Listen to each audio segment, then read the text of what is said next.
Hello viewers, আসসালামু আলাইকুম। এখন আমরা গুণ করা দেখব।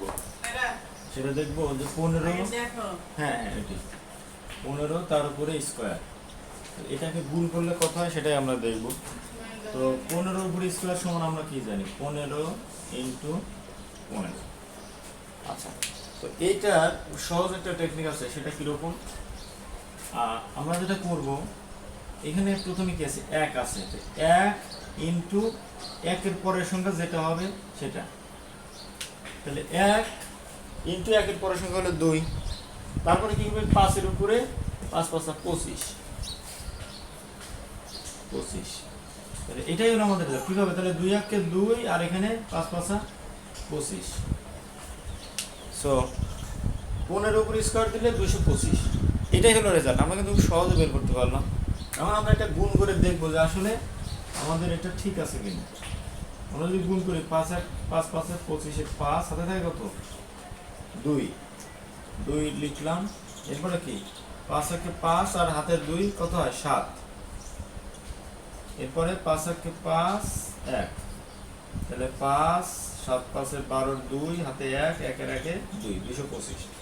তাহলে কিন্তু আমাদের 15 উপরে স্কোয়ার দিলে যে 225 হয়, সেটা আমরা শর্ট নিয়মে দেখলাম এবং গুণ করে আমরা ক্রস চেক দিলাম যে এটা ঠিক আছে।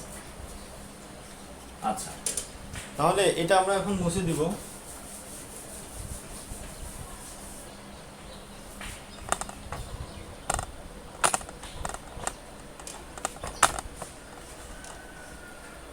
আচ্ছা, এখন আমরা দেখব 25-এর উপরে স্কোয়ার দিলে কত হয় সেটা আমরা দেখব।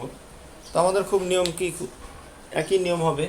প্রথমে আমরা কি করব, 2 লিখব, এরপরে 2-এর পরের সংখ্যা কত, 3, এটাকে গুণ দিব, দিয়ে এখানে কি 5-এর উপরে স্কোয়ার থাকবে, তাহলে 5 5 25। এটাই হলো আমাদের রেজাল্ট কত, তাহলে 3 2 6 আর এখানে 25, এই 625। 25-এর উপরে স্কোয়ার দিলে 625 হবে। এখন 25-এর উপরে স্কোয়ার দিলে যে 625, এটা আমরা একটু ক্রস চেক দিব। তাহলে কি 25 ইন্টু 25 কী হবে, 5 5 25-এর 5 5 2 10 আর 2 12, 125। এখানে 2 দিয়ে 25 দিয়ে গুণ দিলে কত হয়, 50 হয়। আচ্ছা, তাহলে কি হবে, 5 1 5 2 1 2 আর এখানে 5 1 6, 625 আমাদের মিলে গেল।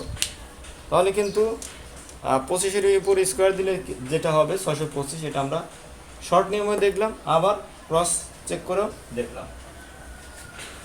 আচ্ছা, এখন আমরা করব হলো